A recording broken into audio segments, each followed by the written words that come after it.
Hello, my name is Ivy Potter, and I'll be talking about the principles of universal design for learning and differentiated instruction, and how utilizing both of these can help you meet the needs of all the students in your classroom. So what is UDL? And that's the Universal Design of Learning, and it's where you apply three different principles to help you design academic curriculum and instruction that help you engage students with a wide range of abilities and from different backgrounds. So what are these three principles? And the first principle is to provide multiple means of representation, so of what they're learning. You can do this through providing different ways to present the information through video. You can do lectures, books, PowerPoints, different ways to really engage all of those different learning styles. The second principle is to provide multiple means of action and expression, so for them to express how they're learning. Many students do just fine writing information down. Some need a scribe and they vocalize the information and need someone to write that down. Others may need assistive technologies. But really giving them an opportunity to express what they're learning. The third principle is provide multiple means of engagement. How are they engaging in this content? And you can do this through working with peers or in groups. Some individuals don't do good with that, and so sometimes they work individually, or providing teacher assistance or a paraprofessional is also a good option. So UDL also goes straight into differentiated instruction, and they kind of work together. And differentiated instruction is the way that the teacher anticipates a response to the students in the classroom. And the way that the teacher can do this is modifying a few things. So there's three different ways that you can modify to really engage all of the students in your classroom and those different learning styles. So modifying the content. That means what's being taught. Some higher learners do great with complicated concepts, and they follow that very easily.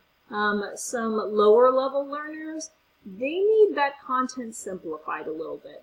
So you need to have a way to adjust your content to help the higher level learners and the lower level learners. So a way to really break down that content that you're presenting. Also, you can modify the process or how it's being taught. And this goes with the first principle of UDL. And you can do this, again, through video, PowerPoints, reading out of the text, activities, hands-on things.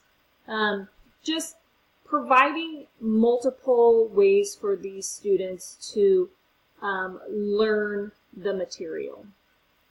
You can also modify the product or how the students demonstrate their learning. How are they able to express what they've learned? And you can do that through technology. You can take tests online. Some students do fine with writing answers. Others may need a paraprofessional or a teacher to read the questions and the answers so that they're understanding the question and what's being asked of them. So using both of these together is a cycle. It's helping you to create an inclusive classroom, engage all of the different learning styles within your classroom, but this is a continuing cycle. You can't start at the beginning of the year and then continue with the same thing. You're always presenting videos or you're always lecturing. You need to change. You need to continually get to know your learners, your students, their strengths and their weaknesses, and how they're really learning, what they're interested in.